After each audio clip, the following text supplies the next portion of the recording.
the Calamity. The night was unusually still in Umuachi village.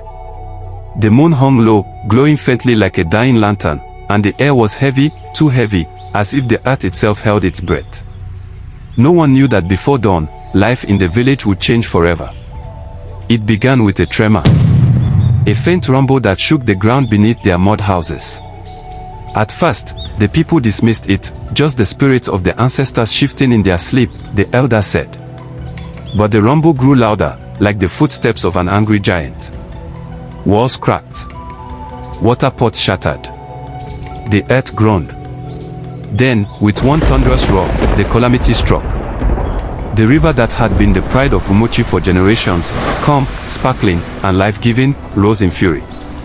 Its water swelled, overflowing its banks, crashing into the village like an army of raging beasts.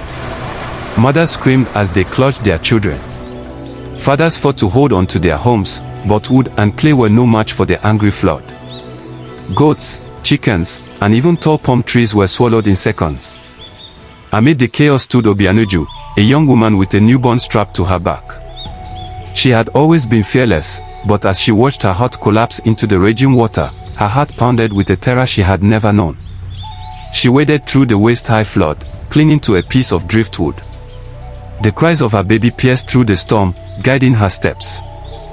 All around her, the wails of her people echoed. The village square, once filled with laughter, was now a sea of despair. Some climbed trees, others clung to rooftops. Yet, the river showed no mercy. It rose higher, pulling everything into its dark embrace. The oldest elder, Nedi, lifted his hands to the sky. His voice cracked as he called on the gods of the land, begging them to remember their children. Lightning split the heavens. Thunder answered. For a moment, the people thought the gods had abandoned them. But then, the rain stopped. The furious river, as though exhausted by its own rage, began to retreat. When the morning came, silence returned, but it was not the silence of peace. It was the silence of loss. The once thriving Umuachi was gone. The farmland, the huts, the market stalls, all drowned in mud and ruin.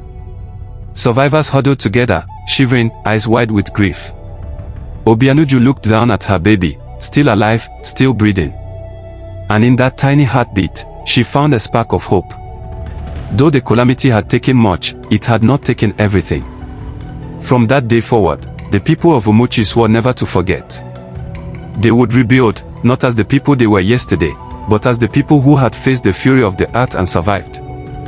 For though the Calamity had destroyed their homes, it had also planted something new, an unbreakable spirit, forged in the floodwaters of despair. Like, comment, share and subscribe for more stories.